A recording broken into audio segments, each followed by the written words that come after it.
योजना पत्रिका डिक्टेशन गति 100 शब्द प्रति मिनट स्टार्ट होगा 5 सेकेंड बाद।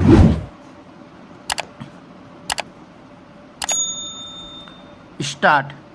भारत की आर्थिक यात्रा आज़ादी के बाद के शुरुआती वर्षों से प्रारंभ होती है, जब इसने मिश्रित अर्थव्यवस्था के मॉडल को अपनाया था, जिसमें समाजवादी नीतियों को बाजार अर्थव्यवस्था के घटकों के साथ जोड़ा गया था। इसमें सार्वजनिक क्षेत्र के उद्यमों की स्थापना और आयात प्रतिस्थापन के माध्यम से राष्ट्र निर्माण, औद्योगिकीकरण तथा आत्मनिर्भरता प्राप्त करने पर ध्यान केंद्रित किया गया था।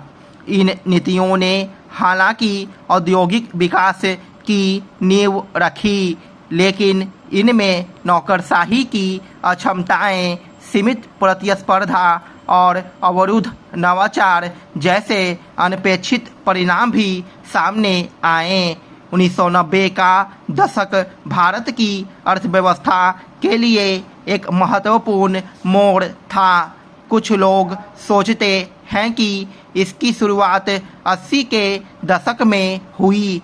1980 के दशक के अंत और 1990 के दशक की शुरुआत में देश को व्यापक आर्थिक असंतुलन का सामना करना पड़ा, जिसने सरकार को 1991 में संरचनात्मक सुधार शुरू करने के लिए प्रेरित किया।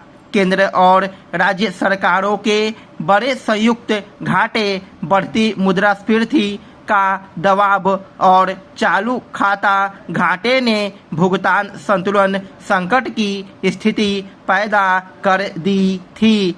तब स्थिति पर काबू पाने के लिए भारत ने आर्थिक उदारीकरण और सुधारों की राह पकड़ी। सरकार ने लाइसेंस राज को खत्म करने, प्रत्यक्ष विदेशी निवेश को प्रोत्साहित करने और निजीकरण को बढ़ावा देने की नीतियां लागू की। प्रतिस्पर्धात्मकता बनाए रखने के लिए आवश्यक मूल्यह्रास की अनुमति देते हुए विनिमय दर को लचीला बनाया गया। चालू खाते पर रुपया पूर्णतः और पूंजी खाते पर आंशिक रूप से परिवर्तनीय हो गया।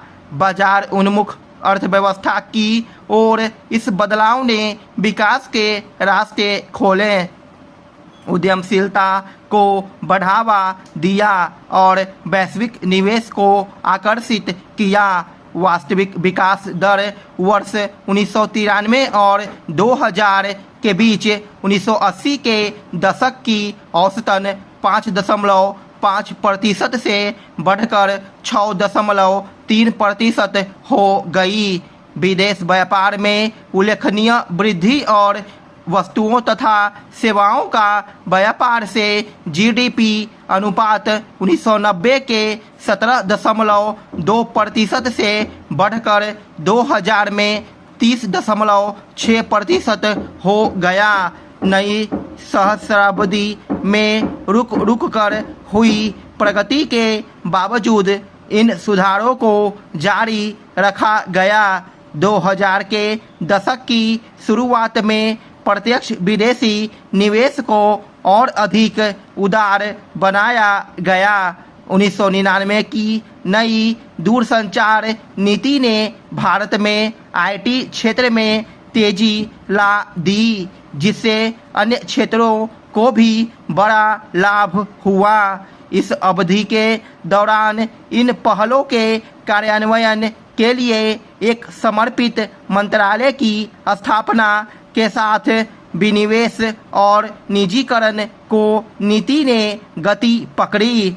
व्यापक आर्थिक असंतुलन को दूर कमी, सॉवरेन वेल्थ फंड और पेंशन फंड को कर में छूट, लाभांश वितरण करों से छूट और पूर्वव्यापी कर को समाप्त करने सहित कर नीति में सुधार से व्यक्तियों और व्यवसायों पर कर का बोझ कम हो गया है।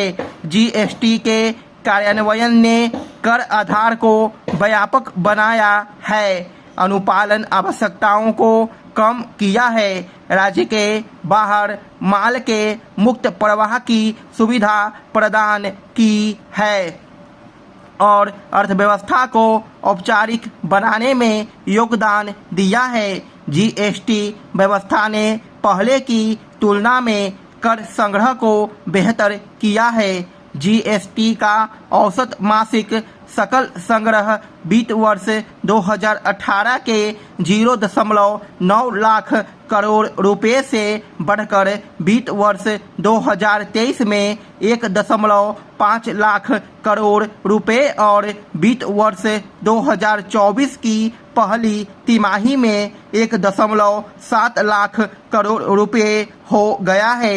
जीएसटी करदाताओं की संख्या में भी उल्लेखनीय वृद्धि हुई है। बड़ी संख्या में छोटे व्यवसाय जीएसटी व्यवस्था के अंतर्गत आ रहे